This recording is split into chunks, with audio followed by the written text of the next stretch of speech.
রব্বুল আলামিন বলেন ইন্নাল্লাহা ইয়া'মুরু বিল আদলি ওয়াল ইহসানি ওয়া ইতাইযিল কুরবা।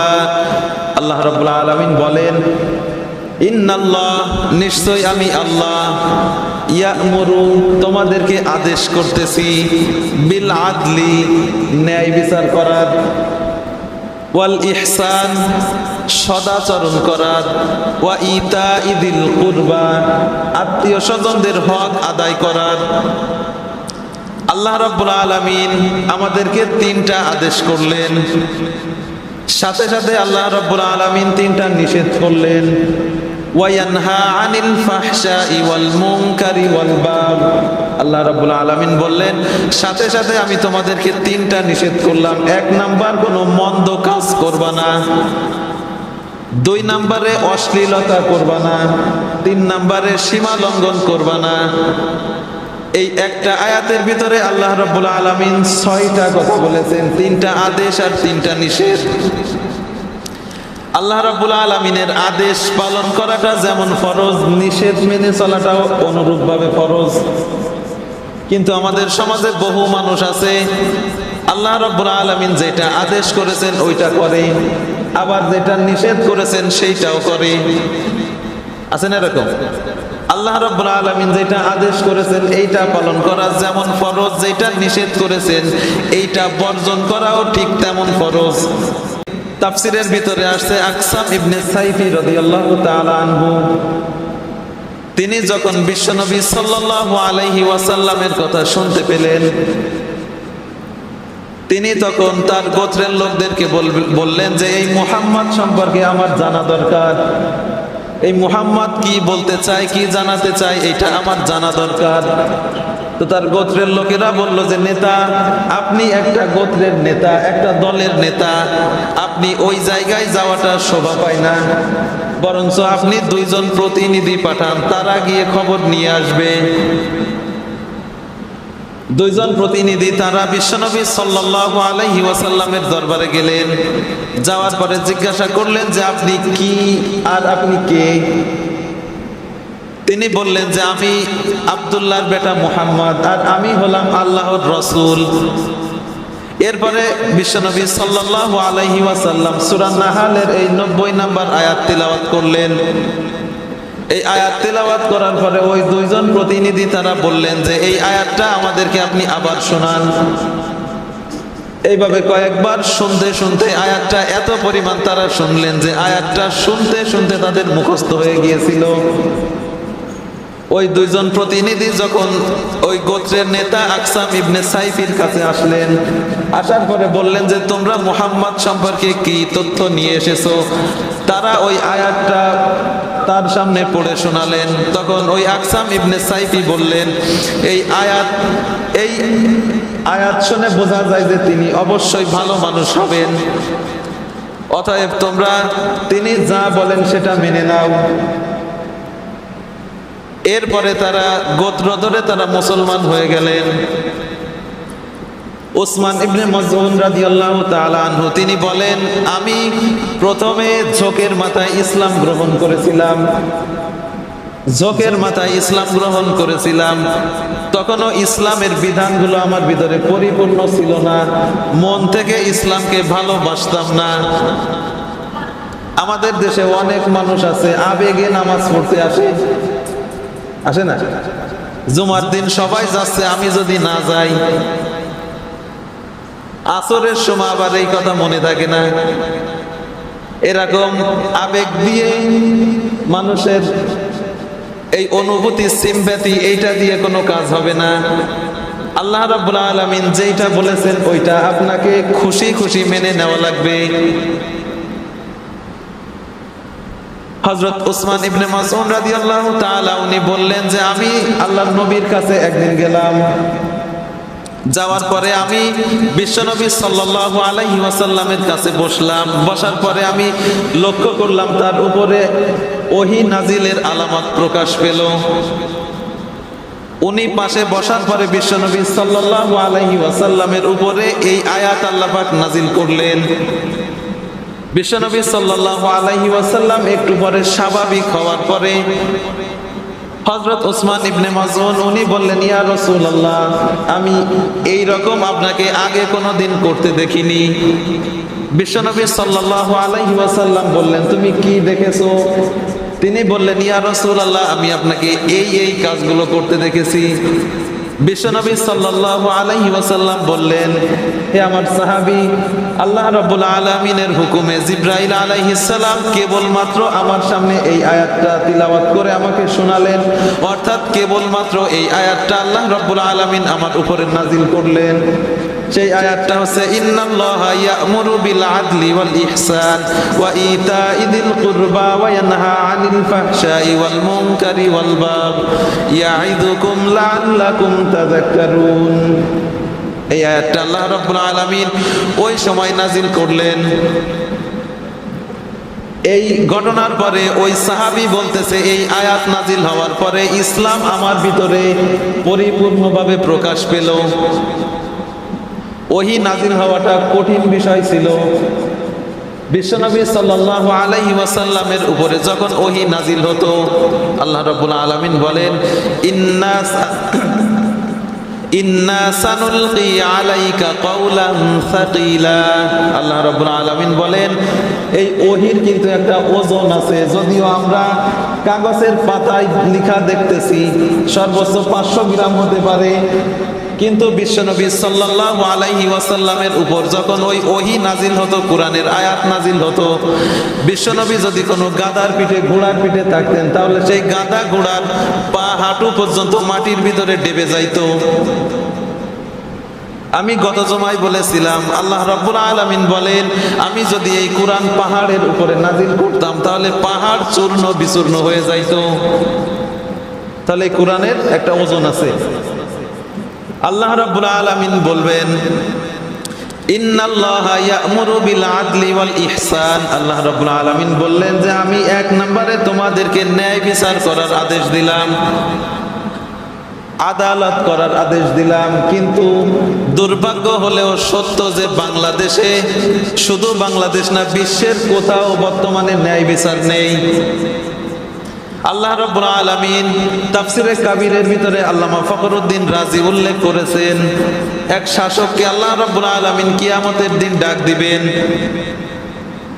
আল্লাহ রাব্বুল আলামিন তাকে জিজ্ঞাসা করবেন, বান্দা, তুমি তো দুনিয়ায় থাকতে বিচারক ছিলে, কিন্তু তোমাকে আমার নির্দেশ ছিল জেনার শাস্তি 100 বেত্রাঘাত, কিন্তু তুমি তাকে 101টা বেত্রাঘাত দিয়েছিলে।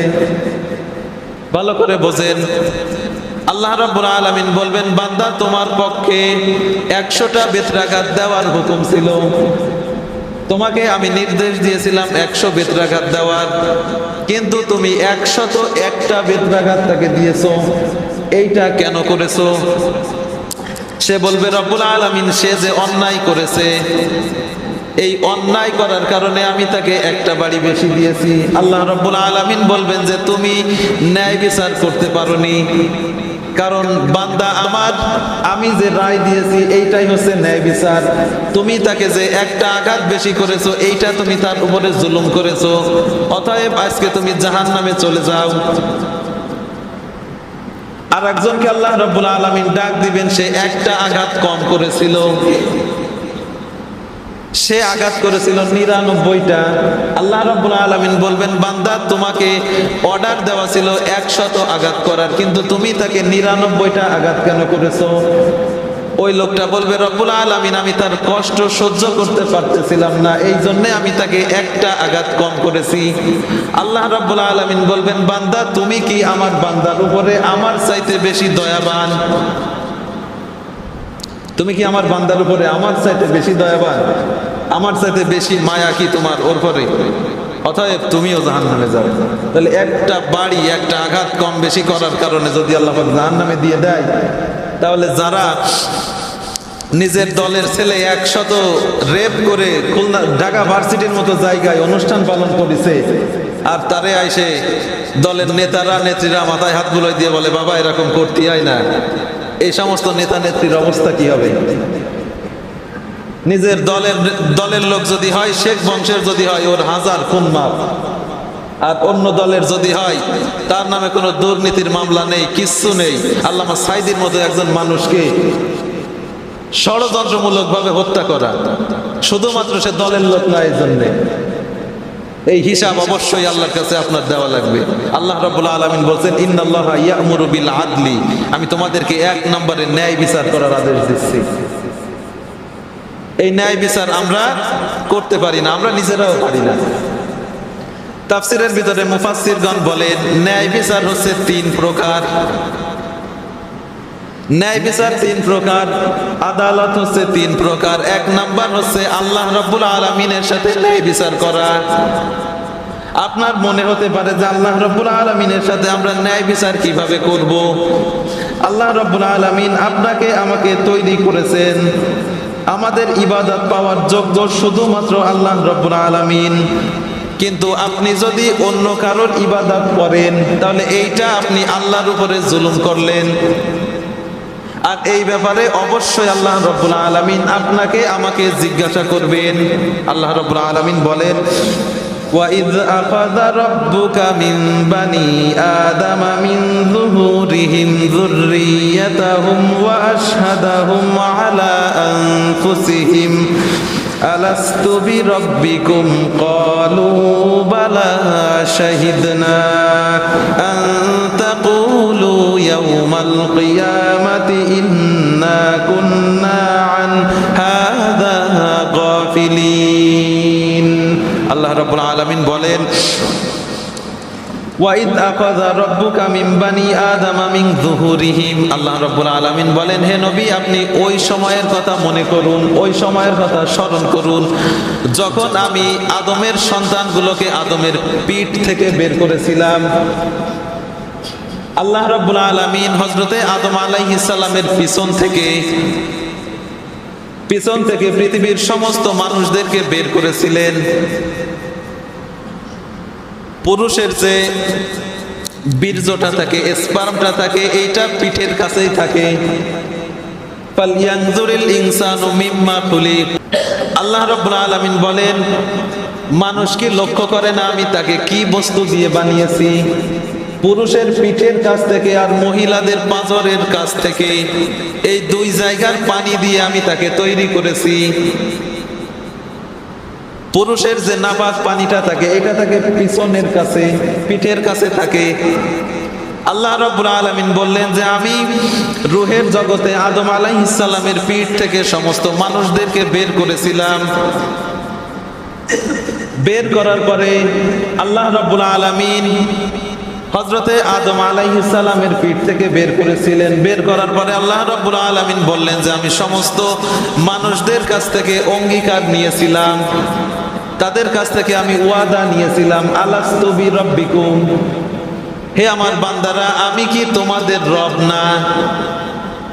আল্লাহ রাব্বুল আলামিন জিজ্ঞাসা করতেছেন, বান্দারা আমি কি তোমাদের রব না? আমরা তখন বলেছিলাম বালা। শব্দের দিকে খেয়াল করেন, আমরা যদি তখন বালা না বলতাম, আমরা যদি তখন হ্যাঁ বলতাম তাহলে অর্থ হয়ে যেত। কিন্তু আল্লাহ রাব্বুল আলামিন বলতেছেন বালা। আমরা গ্যারান্টি দিয়ে বলেছিলাম অবশ্যই আপনি আমাদের রব। রূহের জগতে তখন আমাদের কোনো অস্তিত্ব ছিল না, শরীর ছিল না, কিছুই ছিল না। তখন আমরা আল্লাহ রাব্বুল আলামিনের কাছে বলে এসেছি যে অবশ্যই আপনি আমাদের রব। কিন্তু দুনিয়ায় আসার পরে বিভিন্ন কারণে আমরা আল্লাহ রাব্বুল আলামিনকে রব বলে স্বীকার করি না। আল্লাহ রাব্বুল আলামিন তখন বলেছিলেন শাহিদনা, আমরা কিন্তু এই কথার সাক্ষ্য থাকলাম। শুধু আমি না, আমার ফেরেশতা, আমার টোটাল সৃষ্টি জগৎ এই কথার সাক্ষী থাকলো, ইন্না কুন্না আন হাযা গাফিলিন, যেন তোমরা কিয়ামতের দিন এই কথা না বলো যে রব্বুল আলামিন আমরা এটা জানতাম না। কিয়ামতের দিন যেন আপনি আমি বলতে না পারি যে আমরা এই কথা জানতাম না। আল্লাহ রাব্বুল আলামিনের এই কথা বলার উদ্দেশ্য হচ্ছে, বান্দারা আমি তোমাদের রব, তোমরা আমার ইবাদত করবে। আর এইটা যদি না করো, যদি তোমরা আমার সাথে শিরিক করো, কুফর করো, তাহলে তোমরা আমার উপরে জুলুম করলে। তাহলে 1 নাম্বার হচ্ছে আল্লাহর সাথে ন্যায় বিচার করা লাগবে। 2 নাম্বার হচ্ছে সমস্ত সৃষ্টি জগতের সাথে ন্যায় বিচার করা লাগবে। আল্লাহ রাব্বুল আলামিন পরের আয়াতে বলেন ওয়া'বুদুল্লাহা ওয়া লা তুশরিকু বিহি শাইআন ওয়া বিল ওয়ালিদাইনি ইহসানা ওয়া বিযিল কুরবা ওয়াল ইয়াতামা ওয়াল মাসাকিনি ওয়াল জারি যিল কুরবা ওয়াল জারিল জুনুবি ওয়াস সাহিবি বিল যামবি ওয়াবনিস সাবিল ওয়া মা মালাকাত আইমানুকুম।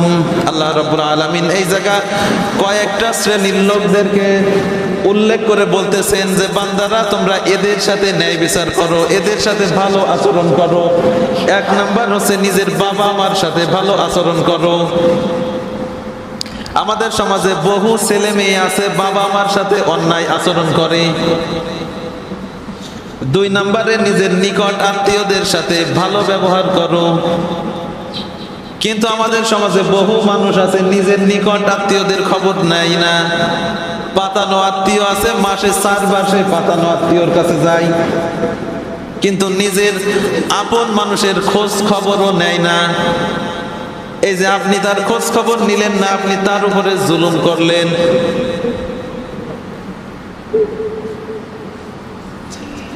এরপরে আল্লাহ রাব্বুল আলামিন 3 নম্বরে বলতেছেন নিজের উপরে ইনসাফ করতে হবে। 1 নাম্বার হচ্ছে আল্লাহর সাথে আমাদের ন্যায় বিচার করা লাগবে। 2 নম্বরে সমস্ত সৃষ্টি জগতের সাথে ন্যায় বিচার করা লাগবে। আপনি রাস্তা দিয়ে যাচ্ছেন, একটা গাছের ডাল আপনার কোনো ক্ষতি করতেছে না, কিন্তু আপনি টান দিয়ে ডালটাকে ভেঙে দিলেন। এই যে আপনি কাজটা করলেন, আপনি ওই গাছটার সাথে জুলুম করলেন। রাস্তা দিয়ে একটা কুত্তা যায়, শুধু শুধু আপনি তাকে একটা পাথর মারলেন, একটা ঢিল মারলেন, আপনি ওই কুত্তাটার উপরে জুলুম করলেন। আল্লাহ রাব্বুল আলামিনের কথা হচ্ছে সমস্ত সৃষ্টি জগতের সাথে ন্যায় বিচার করা লাগবে। 3 নম্বরে নিজের সাথে ন্যায় বিচার করা লাগবে। তাহলে এই যে আদল শব্দের এই আদল বা ন্যায় বিচার হচ্ছে 3 প্রকার। 1 নাম্বার হচ্ছে আল্লাহর সাথে ন্যায় বিচার করা লাগবে। 2 নাম্বার সমস্ত সৃষ্টি জগতের সাথে ন্যায় বিচার করা লাগবে। 3 নাম্বারে নিজের সাথে ন্যায় বিচার করা লাগবে। আর আপনি বলতে পারেন যে আমি কি নিজের সাথে কোনো সময় জুলুম করি না? করি কি না? দেখেন আল্লাহ রাব্বুল আলামিন বলেছেন বান্দারা তুমি যদি নামাজ না পড়ো তাহলে এই নামাজ না পড়া অবশ্যই জাহান্নামে যাওয়ার 1 নাম্বার কারণ। আপনি যদি নামাজ না পড়েন, আপনি নামাজ না পড়লে কি ইমাম সাহেব জাহান্নামে যাবে? অন্য কেউ যাবে? আপনি নামাজ না পড়লে আপনি জাহান্নামে যাবেন। তাহলে আপনি নামাজ না পড়ে কি আমার ক্ষতি করতেছেন না নিজের ক্ষতি? আপনি নিজের উপরেই জুলুম করতেছেন।